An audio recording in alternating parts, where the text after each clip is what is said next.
The big film of this year's Oscar race is La La Land, directed by Damien Chazelle. He's coming right off the heels of his last hit, Whiplash, which is one of my favorite films of 2014. Beaten by Birdman, but it's Birdman. Whiplash, I thought, had a very small scale but very impactful story with an amazing performance by Miles Teller and J.K. Simmons putting on possibly the performance that will make him a Hollywood legend. So, sorry I'm sick, but going into La La Land with all the hype, everything, what is to be expected?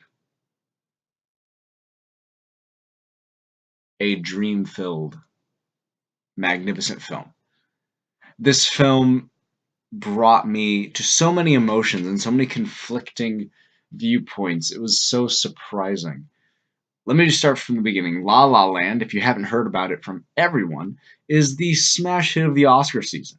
14 nominations, tying All About Eve and Titanic. Titanic and Lord of the Rings: Return of the King having the most wins ever, with 11 wins.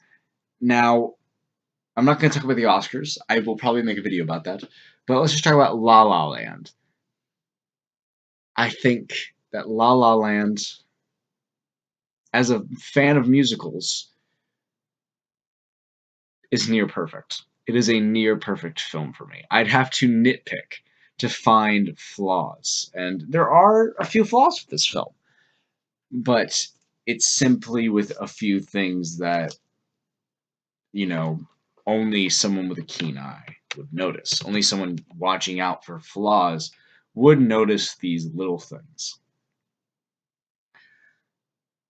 La La Land is the story of Mia and Sebastian, played by Emma Stone and Ryan Gosling. They are artists in Los Angeles. Sebastian is a jazz pianist looking to open up his own jazz club, and Mia is an aspiring actress. I will not give away any other plot details because I really do feel like going into this film kind of plot blind as to what happens is the best, because that's what I did. I knew the premise, but that's it. Go into this film not knowing anything about what happens. I honestly think I would have enjoyed the film more if I hadn't seen any trailers. Uh, La La Land, it is a musical, but the thing that really sets it apart from so many musical films was that it is a film first and a musical second. The thing that set apart Into the Woods, the thing that set this apart from personally the last 5 years, even though I love the last 5 years. I think it's a great film. That's because I am in love with the singing and I am in love with the stage show and I love this interpretation of it. I am not in love with it as a film. What else about this film is amazing? The camera work. Damien Chazelle will for sure win Best Director, becoming the youngest person ever to do so. His birthday was only a month ago. This past month, January, and the oldest person ever to win the award is 32 years, about 280 days. So he will become the youngest person to win it. I will bet money on this. Um, Other things. The acting. I did not expect Ryan Gosling's performance to be this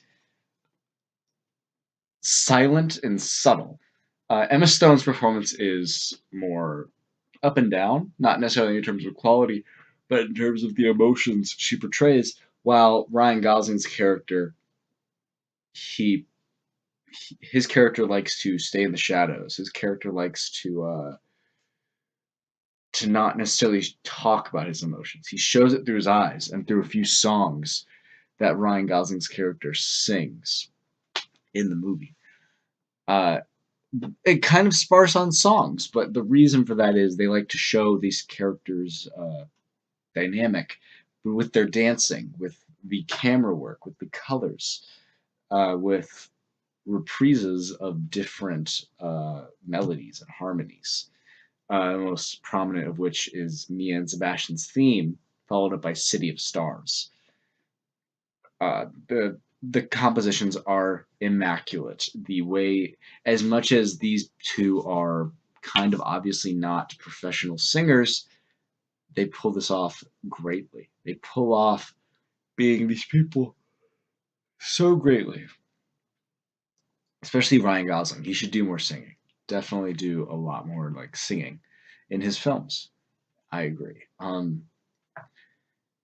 Is there anything else I can really say about this film? The editing. For some reason, I was really in love with the editing. I was really in love with the way a lot of this was shot. Uh, this was as much a love letter to LA as much as it is a cynical takedown of everything it stands for, which is not what I was expecting. I was expecting just a love letter that has nothing but love for Los Angeles, but no, it took it a few pegs down sometimes. It is a film about the relationship between someone's personal life and their professional artistic life, and what you need to give up to have success in either. And I found it profound, without being pretentious. I found it deep without being show offy. I found it great I found the performances great without being saying I'm acting. I found the directing fantastic and auteur-ish without being look at these awesome shots. Aren't these shots amazing? And not distracting from what's going on. I found the story controlled by the characters without feeling second to them. I found the characters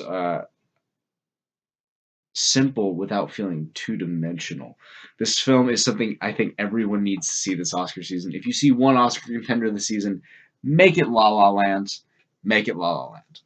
Now that I'm done with that, I'd like to talk about Manchester by the Sea. Manchester by the Sea, directed by Kenneth Lonergan, and starring Casey Affleck, Michelle Williams, Lucas Hedges, Kyle Chandler.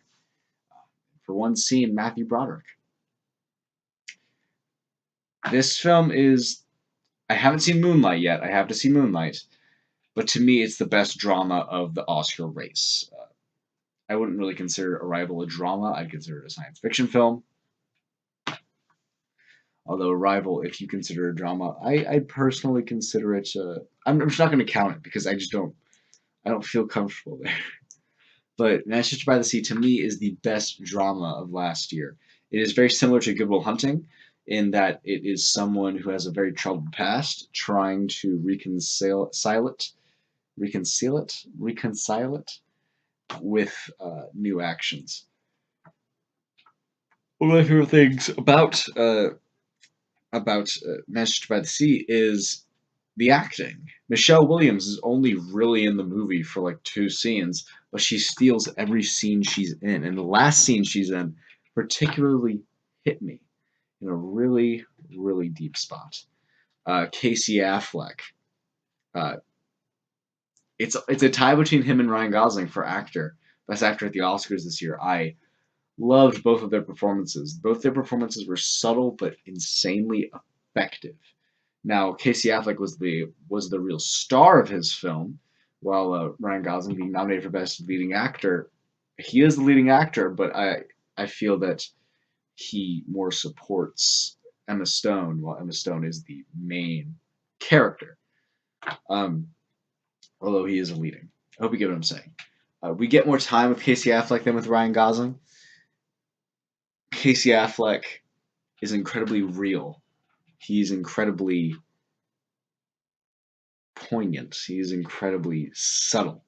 Very little things, and he definitely portrays like the act of letting things build up to not necessarily an explosive moment, but letting things build up to when you just make an impulsive choice and you have to live with that for the rest of your life. I found the beginning of the film kind of perfect. I am surprised this was not nominated for Best Editing at the Oscars. The editing of this film I found was so minimalistic that it was great. People have noted the overuse of music in the film. What? What? I only noticed music in the film once, and it was during the police station scene. I'm not going to go into what I think that's my favorite scene in the movie. That scene hit. Manchester by the Sea, Lucas Hedges for Best Supporting Actor. I believe Mahershala Ali will win for Moonlight because of all the praise I've seen for him, and I think Lucas Hedges was maybe just to fill up spots. But I do think Lucas Hedges in this film was great. I hate him because of his role in this film, even though I know he's not that character in real life, but I found it good. I found his performance very good to contrast what Casey Affleck was trying to do. I found the direction gray. That's the only way I can really describe it. I found the direction very. How can I describe this? I found it minimalistic. I found it kind of like I was sneaking in on someone's life, which felt very uncomfortable at some points. It the acting and directing very much codepend on each other, and the camera work is very deliberate. Very, this is what I'm doing. This is what I'm doing. This is what I'm doing, and it doesn't feel show offy. It feels very real. And the acting, like I said with La La Land, it's not I'm acting. It's very real. That's one word I can use to describe Manchester by the Sea. It's real. It is so real. It's uncomfortable. And if you have had, if you've dealt with grief in your life, if you have dealt with uh, alcoholism, if you have dealt with addictions, if you've dealt with seeing the people you love suffer, I believe this film will hit you on a kind of deep level. It will open up those emotions. Some things I didn't like about Manchester by the Sea. Some shots felt awkward. Some shots, because of the style of directing, some of the shots, along with the blocking of the scene, just felt a bit off. They showed the ending in the trailer. I'm not gonna say what the ending was, for those of you who haven't seen it, but they showed some of the ending in the trailer, which I did not like that at all. This isn't necessarily a knock, but it's just a bit of a. It took a bit to get used to Casey Affleck's acting, because going to this kind of movie, you expect I'm acting, this is acting, but it was so real that it felt weird. There's one scene in particular. There's also some parts where you don't know if you should be laughing or not. The control of tone is kind of off in some parts of the movie. Other than that, if you're willing to engage in a slow burn in exchange for some amazing acting and some truly great cinematography, some truly exceptional directing and script writing, I think you're in for a treat. You are in for a treat with Manchester by the Sea. Which do I think was better, Manchester by the Sea or La La Land? I think La La Land was better. Another problem I have with Manchester by the Sea is this doesn't necessarily make it a worse movie, but I found that Manchester by the Sea, it didn't use its themes to any certain great effect. It didn't try to comment on the world at large, but also that might be to its strength. Manchester by the Sea was a film about people. It wasn't a film about ideas or themes. And while La La Land wasn't either, it subtly planted seeds in your mind as to its ideas and its themes, and they've definitely been growing on me.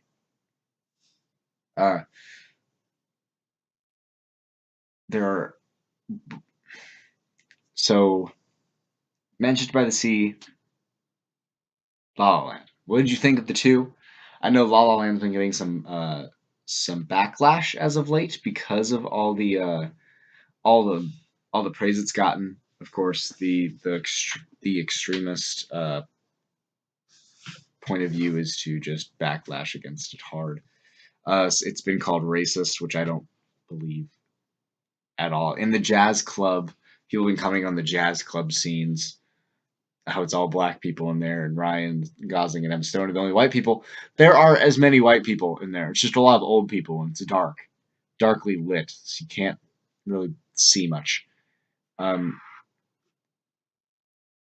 don't get it. Manchester by the Sea, I could see some people call it boring.